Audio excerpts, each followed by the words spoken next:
Good morning, students. I am Dr. T.D. Manavar from Savitribai Phule Mahila Mahavidyalaya, Satara. Basically, we are going to study a theories of entrepreneurship. Theories of entrepreneurship. विद्यार्थिनींनो, मागील पिरियडमध्ये किंवा video लेक्चरमध्ये आपण उद्योजकता म्हणजे काय, त्याचबरोबर उद्योजकता म्हणजे काय आणि त्या उद्योजकतेच्या अनुषंगाने त्याचा अर्थ, त्याचबरोबर व्याख्या आणि उद्योजकतेची वैशिष्ट्ये विचारात घेतलेली आहेत. देशाच्या अर्थव्यवस्थेमध्ये उद्योजकता ही अत्यंत महत्त्वाची असते आणि त्या दृष्टिकोनातून आपल्या देशातील लोकांच्या मध्ये उद्योजकीय गुण विकसित करणं किंवा उद्योजकता ही संकल्पना किंवा ही सिस्टीम रुजवणं हे अत्यंत महत्त्वाचं आहे. आणि त्या अनुषंगानं काही उद्योजकांनी, काही अभ्यासकांनी, काही विचारवंतांनी उद्योजकतेच्या काही सिद्धांत, त्यालाच आपण उद्योजकतेचे सिद्धांत, थेरीज ऑफ एंटरप्रेन्योरशिप असं म्हटलेलं आहे. आणि त्या सिद्धांतापैकी आपण पहिला जो सिद्धांत आहे थेरी ऑफ इनोव्हेशन, त्यालाच म्हटलेलं आहे इनोव्हेशन थेरी. म्हणजे त्यामध्ये म्हटलेलं आहे की innovation is an new idea, creative thoughts और new imaginations in form of device और मेथड. आता सामान्यपणे इनोव्हेशन म्हणजे काय, तर एखादी नवीन कल्पना, नवीन संकल्पना किंवा क्रिएटिव्ह थॉट म्हणजे सृजनशील विचार, त्याचबरोबर न्यू इमॅजिनेशन म्हणजेच तुमची नवीन जे अस्तित्वात नाही अशा प्रकारची एखादी इमॅजिनेशन म्हणजे संकल्पना, परंतु ती आपल्याला कशी हे करता आली पाहिजे, तर डिव्हाइस किंवा एखाद्या विशिष्ट कार्यपद्धतीच्या स्वरूपामध्ये सादर करता आली पाहिजे, लॉन्च करता आली पाहिजे. त्याला काय म्हटलेलं आहे, innovation is a new idea, creative thought, new imagination in form of device और method is called as innovation. नवनिर्मिती, त्यालाच आपण सृजनशीलता असं देखील म्हणत असतो. त्यामध्ये innovation is often also viewed as application of better solution that meet new requirement or existing market need. म्हणजेच हे नाविन्य किंवा नवनिर्मिती, नवोन्मेष हा कशासाठी उपयोगी पडला पाहिजे, तर for the purpose of better solution, म्हणजे एखाद्या प्रश्नाला उत्तर शोधण्याच्या अनुषंगानं तुमची नवनिर्मिती असली पाहिजे. की जसं की आपण पाहतो की अलीकडच्या काळामध्ये मनुष्याला वेगवेगळ्या प्रकारचे, म्हणजे जसं आपण म्हणूया की बॅक पेन असेल किंवा गुडघेदुखी असेल किंवा त्या अनुषंगानं तुम्हाला त्याला रिलीफ देणारं एखादं यंत्र किंवा साधन, उपकरण की जे पूर्वी अस्तित्वात नव्हतं, असं जर तुम्ही लॉन्च केलं, अर्थात ते सर्जिकल किंवा अन्य जे इन्स्ट्रुमेंट्स तयार करणाऱ्या संस्था आहेत त्यांचा तो रोल तिथं आपल्याला दिसेल की एक्झिस्टिंग मार्केटमध्ये अशा प्रकारची वस्तू नव्हती. पूर्वी आपल्याला माहिती आहे की एखादं उत्पादन म्हणजे सर्वसाधारणपणे आपल्याला झाडून काढणं हे मॅन्युअल, आज आपण खेड्यापाड्यामध्ये तेच त्या मॅन्युअल म्हणजेच मनुष्यबळाच्या सहाय्यानेच करतो. परंतु त्या ठिकाणी आज आपण पाहतो की व्हॅक्यूम क्लीनर हा एक घटक आलेला आहे. म्हणजे त्या ठिकाणी अडचणीच्या ठिकाणी खिडक्यामध्ये, गाद्यामध्ये, कुशनमध्ये असणारा जो ज्याला आपण म्हणूया धुलीकण आहे, कचरा आहे, तो तुम्हाला काय करता येतो, काढता येतो. म्हणजेच हा या पद्धतीनं better application and its solution to meet requirement and which is not existing market म्हणजे पूर्वी अशा प्रकारे बाजारपेठेमध्ये नसणारी परंतु नव्यानं अस्तित्वात असणारी गोष्ट किंवा संकल्पना आणणं याला काय म्हटलेलं आहे इनोव्हेशन म्हटलेलं आहे त्यामध्ये such innovation takes place for more effective products process services technologies or business models आता यामध्ये आपल्याला काय करता येतं तर एखादं नवीन उत्पादन बाजारपेठेमध्ये आणणं प्रोसेस एखादी नवीन उत्पादन प्रक्रिया सर्व्हिसेस किंवा नवीन सेवा टेक्नॉलॉजीज जसं आपण पाहतो की अलीकडं आउटसोर्सिंग बीव्हीजी सारखी संस्था आपण जर विचारात घेतली तर आज ही संस्था काय करते तर त्यामध्ये त्यांनी अशा प्रकारचा विचार केला की जे लोक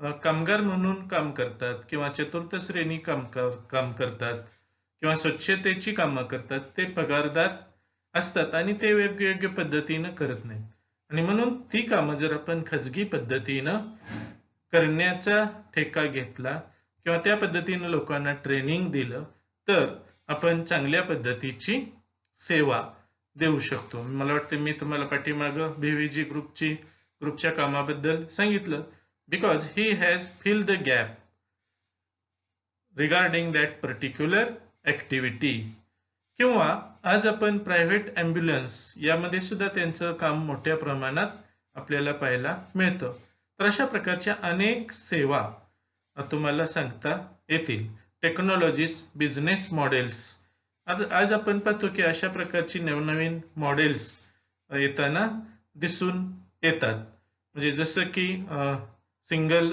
युनिट शॉप म्हणजे त्या ठिकाणी तुम्हाला सर्वच वस्तू म्हणजे त्या प्रकारच्याच मिळतील टायर म्हणजे टायरचं दुकान अशा पद्धतीनं किंवा मल्टी युनिट शॉप्स अशा पद्धतीनं मॉडेल्स आपल्याला पाहायला मिळतात दुसरं असं असतं की सुईपासून ट्रॅक्टरपर्यंत की जसं एखाद्या मॉल्स आपण किंवा पूर्वी बिग बाजार अशा प्रकारच्या संकल्पना या बिझनेस मॉडेल्समध्ये आलेल्या दिसून येतात अशा प्रकारे अनेक गोष्टी इथं चर्चा करण्यासाठी आहेत परंतु आपल्याला वेळ मर्यादित असल्यामुळं इथं फारशी आपल्याला चर्चा करता येत नाही An innovation is more effective and consequences that breaks into market society.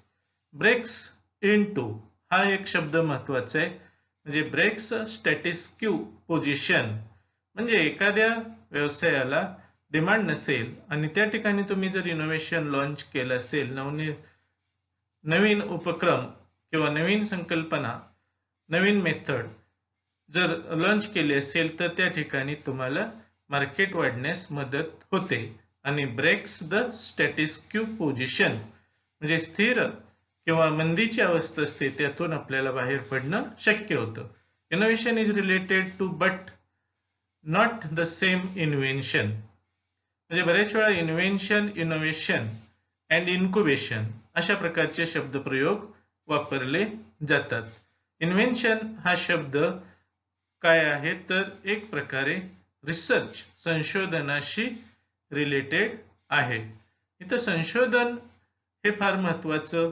Innovation मध्ये नसतं तर त्या संशोधनाचं आपल्याला कल्पकतेनं ऍप्लिकेशन करणं हे फार महत्वाचं आहे एखाद्या आजारावर औषध आहे परंतु त्या म्हणजे एखाद्या आजारावर काही विशिष्ट औषध किंवा त्यावर असणारे उपाय आपल्याला मिळालेले आहेत पण त्याचं इम्प्लिमेंटेशन करणं हे फार महत्वाचं असतं as innovation is more apt to involves the practical implementation of an invention to make meaningful impact in the market or society invention कसं असलं पाहिजे तर त्याचा प्रॅक्टिकली इम्प्लिमेंटेशन आपल्याला करता आलं पाहिजे आणि त्याचा चांगला इम्पॅक्ट हा मार्केट किंवा सोसायटीवर होणं गरजेचं आहे innovation often possible via engineering process म्हणजेच आपल्याला औद्योगिक क्षेत्रामध्ये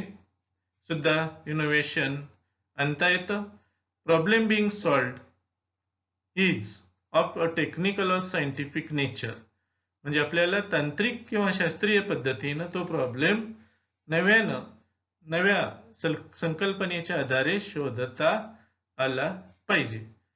कदाचित आपल्याला कल्पना नसेल की आपल्या कॉम्प्युटर किंवा लॅपटॉपला पूर्वी व्हायरस यायचा आणि व्हायरस आल्यावर त्यामुळं कॉम्प्युटर बिघडत असे. परंतु अशाच पद्धतीनं कॉम्प्युटर दुरुस्त करणाऱ्या एका मुलानं त्याच्यावर अँटीव्हायरस ही संकल्पना विकसित केली आणि त्या अनुषंगानं अँटीव्हायरस त्यामध्ये लॉन्च केल्यावर कॉम्प्युटर अतिशय चांगल्या पद्धतीनं चालतो. अशा पद्धतीनं त्यानं तंत्रज्ञान विकसित करून त्याची आज मोठी कंपनी आहे. सुदैवानं तो जो उद्योजक आहे तो आपल्या सातारा जिल्ह्यातीलच आहे की त्याची मल्टीनॅशनल अशा पद्धतीची कंपनी आहे.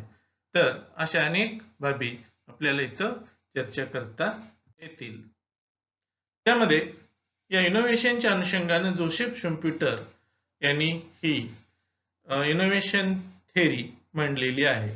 त्यामध्ये त्यालाच आपण नवनिर्मितीचा सिद्धांत, जोसेफ शुम्पेटर यांचा नवनिर्मितीचा सिद्धांत, त्यामध्ये म्हटलेला एक Schumpeter's theory of entrepreneurship is an integral part of theory of entrepreneurship development.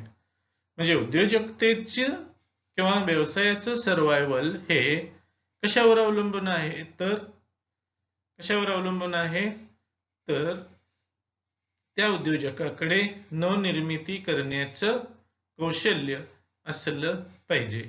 कारण नाविन्य हे मानवी जीवनाचं एक महत्वपूर्ण वैशिष्ट्य आहे. म्हणजे आपण वस्तू कोणती खरेदी करतो तर जी वस्तू नव्यानं बाजारपेठेत आलेली आहे, ज्या वस्तूमध्ये फॅशन, चांगलं डिझाईन आहे, आकर्षकपणा आहे, अशीच वस्तू आपण त्या वस्तूकडे आकर्षित होतो. आणि म्हणून नाविन्य हे माणसाचं वैशिष्ट्य असल्यामुळं अशी नवनिर्मिती झालेली वस्तू किंवा तशा प्रकारचीच वस्तू आपण खरेदी करत असतो. आणि म्हणून जर आपण या पद्धतीनं इनोव्हेशन आणण्याचा प्रयत्न केला तर उद्योजकतेचा विकास होण्यास मदत होते. He explained that development of enterprise is possible through implementation of new combinations such as new combinations कशाच्या अनुषंगानं तर इनोव्हेशन जर तुम्ही त्यामध्ये कॉम्बिनेशन करण्याचा प्रयत्न केला तर तुम्हाला तो व्यवसाय अधिक चांगल्या पद्धतीनं चालवता येतो. Entrepreneurship is concerned with doing something new, useful and different. म्हणजे बऱ्याच वेळा डिफरंट म्हणजे तुम्ही इतरांच्या पेक्षा वेगळे आहात असणं गरजेचं आहे. बऱ्याच वेळा जाहिरात पाहतो की आम्ही इतरांच्या पेक्षा वेगळे आहोत, आमची सेवा इतरांच्या पेक्षा वेगळी आहे. त्याचबरोबर तुमचं जो उन्मेष आहे तो पूर्णतः नवीन, युजफुल आणि डिफरंट असला पाहिजे. It is hallmark of entrepreneurship. म्हणजे उद्योजकता या अनुषंगानं हा काय आहे तर एक प्रकारचा तुमच्या मागं असलेला शिक्का आहे. जर तुम्ही ते करू शकत नसाल तर you cannot become success in entrepreneurship or business sector. They are not innovators, but they make use of invention for the benefit of enterprise and society. आपल्याला माहिती आहे की शास्त्रज्ञ हे शोध लावतात, इन्व्हेन्शन, पण ते शास्त्रज्ञ काही स्वतःचा कारखाना काढत नाहीत, तर शोधाचं उपयोजन करण्याचं काम हे उद्योजक करतात. आणि म्हणून they are not innovators, but they make use of inventions for the benefit of enterprise and society. नवीन संशोधन, नवीन तत्वज्ञान, नवीन विचार आपण जर ॲक्सेप्ट केला आणि त्या पद्धतीनं आपल्या ती संकल्पना रुजवली तर it become a innovation. of that particular business unit. Such innovations regarding to. आता हे इनोव्हेशन्स कशामध्ये आहेत तर मला वाटतं मी पाठीमागेही याबद्दल आपण चर्चा केलेली आहे. Innovation relating to alternative source of raw material. आपल्याला alternative source of raw material याबद्दलही मी पाठीमाग सांगितलेलं आहे. तुम्हाला माहित आहे की पूर्वीच्या काळामध्ये रेल्वेला लागणारं जे स्लीपर होतं किंवा आपल्या रेल्वेच्या खाली रुळाच्या खाली जे टाकलं जाणारं स्लीपर होती ती कशाची होती तर लाकडाची होती. म्हणजे त्या काळामध्ये जंगलामध्ये मोठ्या प्रमाणात अशा प्रकारची टिकाऊ लाकूड उपलब्ध होतं. पण आपल्याला माहिती आहे की त्यामध्ये शॉर्टेज निर्माण झालं आणि त्यानंतर रतन टाटा सारख्या उद्योजकांनी सांगितलं की त्याच्याऐवजी आम्ही काय करतो तर लोखंडी स्लीपर देतो. पण नंतर लोखंडी स्लीपरच्या ऐवजी आज आपण पाहतो की तिथं ज्याला आपण म्हणूया की कॉन्क्रीटचे ब्लॉक तयार केलेले असतात. तर ते फार स्टर्डी असतात आणि त्याच्यावर रेल्वेचे रूळ सेट केलेले आहेत. सांगण्याचं तात्पर्य काय तर या माध्यमातून त्या क्षेत्रातील व्यावसायिकांना उद्योजकांना नवीन व्यवसाय मिळाला. कारण त्यांनी काय केलेलं आहे ती वस्तू बनवण्यासाठी alternative source of raw material use केलेला आहे. त्या पद्धतीनं new mixture of raw material म्हणजे मटेरियल मध्ये व्हरायटी आपल्याला निर्माण करायची असेल तर new mixture of raw material. मी बऱ्याच वेळा तुम्हाला फरशीचं उदाहरण देतो. म्हणजे अलीकडच्या असणाऱ्या ज्या वेगवेगळ्या फ्लोरिंग्स आहेत त्या फ्लोरिंग मध्ये काय केलेलं आहे डिझाईन बनवताना मटेरियल थोडंसं त्याचं कॉम्बिनेशन बदललेलं आहे आणि त्यातून त्यांना काय करता आलेलं आहे तर ते वेगळ्या पद्धतीचं डिझाईन किंवा त्याची क्षमता निर्माण करणं शक्य झालेलं आहे. नंतर variety of product size design of product. त्यामध्ये व्हरायटी ऑफ प्रोडक्ट्स आपण पाहतो की वाहनं असतील त्यामध्ये एकच कंपनी एकच प्रकारचं एकच व्हरायटी निर्माण करत नाही तर त्यामध्ये 10 ते 15 प्रकारच्या व्हरायटी की ज्या माध्यमातून आपल्याला सर्व प्रकारचे ग्राहक कव्हर करता येतील किंवा त्यामध्ये असणारे सुविधा टप्प्याटप्प्यानं अधिक आपण त्यामध्ये वाढवत असतो. साईज म्हणजेच कॅपॅसिटी हा एक भाग आपल्याला दिसून येईल आणि डिझाईन म्हणजेच वस्तूचं देखणेपण किंवा वस्तूची रचना ही देखील फार महत्वाची असते. आपण पाहतो की गाड्यांच्या वाहनांच्या जाहिराती आणि त्याला काहीतरी एखादा वेगवान पळणारा प्राणी असा अगोदर दाखवला जातो आणि नंतर त्याचं हळूच रूपांतर वाहनामध्ये होत असतं. म्हणजे काय तर जणू काय तुम्ही त्या प्राण्यावर राईड झालेला आहात असं तुम्हाला भासवण्याचा प्रयत्न केला जातो किंवा त्या पद्धतीचं फ्रंट डिझाईन गाडीचं डिझाईन बनवलं जातं. New organisation structure and management म्हणजे नवीन संघटन रचना तयार करणं की जसं आज आपण पाहतो की या लॉकडाऊनच्या अगोदर किंवा कोरोना हा जो पॅन्डेमिक आहे याच्या अगोदर काय होतं तर आपण समोरासमोर या सर्व गोष्टी करत होतो.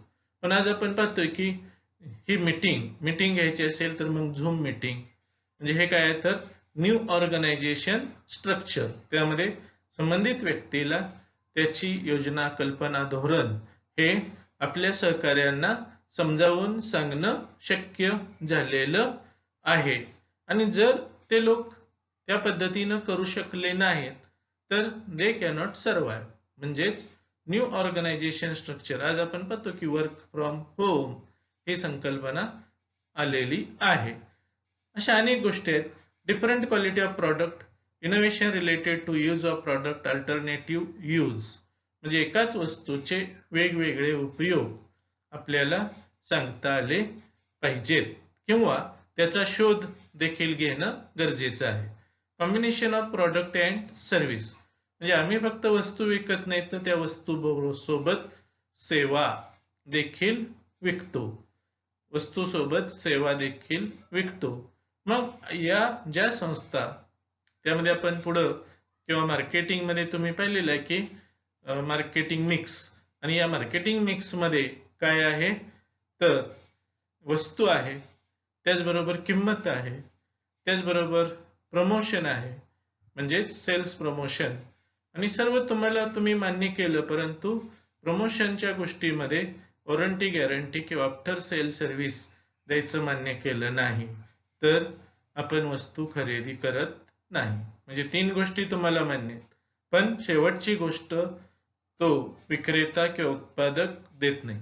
अशा वेळी तुम्ही जर इनोव्हेटिव्ह आयडियाज वापरून आफ्टर सेल सर्व्हिस किंवा सर्व्हिस छान देण्याचा प्रयत्न केला तर, म्हणजे जसं आपल्याला हॉटेलमध्ये सर्वच ठिकाणी खाद्यपदार्थ मिळतात, परंतु त्या ठिकाणी एखाद्या विशिष्ट ठिकाणी खूप छान सर्व्हिस दिली जाते आणि ती सर्व्हिस देण्याची स्वच्छता किंवा सॉफ्ट स्किल या सर्व गोष्टी फार महत्त्वाच्या असतात.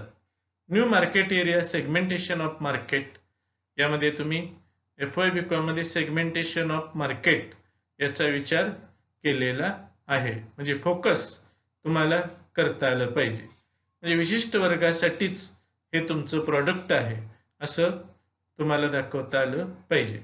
Advertising strategy, just in time production, quality circle, new motivations, participative management, म्हणजे या पद्धतीनं, म्हणजे कामगारांनी चांगल्या पद्धतीनं काम करावं या पद्धतीनं, किंवा ज्याला प्रमोशनल स्कीम मध्ये लोकांनी आपलीच वस्तू खरेदी करावी म्हणून तुमच्याकडे काही मोटिवेशन किंवा मोटिवेशनल आयडिया, पूर्वीच्या काळामध्ये आपल्याला माहित आहे की असं सांगितलं जायचं की अशी वस्तू घेतल्यानंतर त्यामध्ये आम्ही चांदीचं नाणं, सोन्याचं नाणं ठेवलेलं आहे, पण 1 लाखामध्ये एखाद्या वस्तूमध्ये ते नाणं असायचं.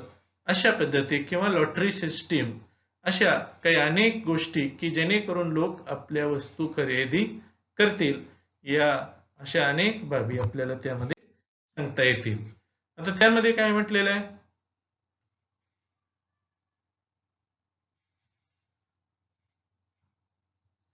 तर he explains such innovations and inspires to entrepreneurs. Joseph Schumpeter innovation theory मध्ये काय म्हटलेलं आहे, he stated that the dream and he will to find private kingdom. म्हणजे तुम्हाला काय आहे तर तुम्हाला तुमची संकल्पना किंवा स्वप्न हे सत्यात उतरवण्याचं पूर्ण स्वातंत्र्य असलं पाहिजे किंवा दिलं गेलं पाहिजे, आणि असतं ते नो प्रॉब्लेम. त्यानंतर they will enjoy creating and getting thing done, inspire the innovative entrepreneur. म्हणजे त्या माध्यमातून आपल्याला काय करता येतं, उद्योजक हा अधिक इन्स्पायर होत असतो. According to Schumpeter, entrepreneur should have following 3 qualities. म्हणजे सक्सेसफुल एंटरप्रेनर होण्यासाठी, इनोव्हेटिव्ह एंटरप्रेनर होण्यासाठी काय असलं पाहिजे, and institutional capacity to make over and imparting innovative ideas. म्हणजे एखाद्या संस्थेनं त्यासाठी मोठ्या प्रमाणात काय केलं पाहिजे तर तशा प्रकारचं धोरण किंवा योजना राबवली पाहिजे की जसं काही वेळा लोकांच्या मध्ये आयडिया सुचवण्याची स्पर्धा लावली जाते. आपल्याला कदाचित माहित असेल की महिला बचत गट सुरुवातीच्या काळामध्ये हा जो लिज्जत पापड आहे, त्या लिज्जत पापड संस्थेनं मुंबईमध्ये ग्रुपनं काय केलं तर एक क्विज कॉन्टेस्ट आयोजित केली, आणि या क्विज कॉन्टेस्ट मध्ये सांगण्यात आलं की तुम्ही आमच्या पापड या उद्योगाला नाव द्यायचं आहे. तर त्यामध्ये त्या क्विज मध्ये नाव देण्यात आलं लिज्जत पापड. आता लिज्जत म्हणजेच व्हेरी व्हेरी टेस्टी, म्हणजे आपल्या जिभेला टेस्ट किंवा लिज्जत म्हणजे चवदार, अशा पद्धतीची संकल्पना तिथं आली. आणि ते नाव आपण पाहतोय की आज वर्ल्ड वाईड लेवलला प्रसिद्ध झालेलं आहे. म्हणजेच तुमच्याकडे अशा पद्धतीची इन्स्टिट्यूशनल कॅपॅसिटी किंवा अलीकडच्या काळामध्ये असं इनोव्हेशन डेव्हलप होण्याच्या दृष्टिकोनातून III नावाची एक कन्सेप्ट मोदी सरकारनं सुद्धा लॉन्च केलेली आहे आणि तशा प्रकारचे सेंटर काही ठिकाणी आपल्याला पाहायला उद्योजकता आणि कौशल्य विकासामध्ये दिसून येतात. आणि त्याची संकल्पना अशी आहे की इनोव्हेशन, इन्व्हेन्शन, इन्क्युबेशन किंवा इन्व्हेन्शन, इनोव्हेशन अँड इन्क्युबेशन. तुमची आयडिया जी आहे, तुमची जी इनोव्हेटिव्ह आयडिया आहे ती कन्व्हर्ट इनटू रियालिटी, यासाठी तुम्हाला इन्क्युबेशन पिरियड म्हणजेच तशा पद्धतीची सपोर्ट सिस्टीम देण्याची गरज आहे. आणि म्हणून त्याला म्हटलेलं आहे institutional capacity to make over the imparting innovative ideas. म्हणजे संस्थेनं तसा प्रयत्न करणं गरजेचं आहे, तरच त्या संस्थेमध्ये इनोव्हेशन घडू शकतं. There should be will power and mindset to overcome traditional and fixed habits of thinking. सर्वात महत्वाचं काय तर इनोव्हेशन घडायचं असेल तर तुमच्यामध्ये अशा प्रकारची विल पॉवर असली पाहिजे, इच्छाशक्ती असली पाहिजे आणि सर्वात महत्वाचं आपण आपलं माइंडसेट बदलणं गरजेचं आहे. आपण आपल्या जुन्या परंपरेतून, जुन्या रूढीतून किंवा फिक्स्ड हॅबिट्स ऑफ थिंकिंग मधून बाहेर पडणं गरजेचं आहे. त्याला काय म्हटलेलं आहे, out of box thinking. Naveen concept आहे आउट ऑफ बॉक्स थिंकिंग. आणि मग त्यावेळी ज्यावेळी आपण out of box traditional thinking ऐवजी आउट ऑफ बॉक्स थिंकिंग करतो त्यावेळी you have a great idea regarding to solving such problems and overcome the situation. The capacity to facing social opposition against doing something new. सर्वात महत्वाचं काय तर तुम्ही नवीन काही करायला गेला की तुम्हाला समाजाकडून मोठ्या प्रमाणात विरोध होतो, परंतु हा विरोध पचवण्याची तुमच्याकडे ताकद असणं गरजेचं आहे.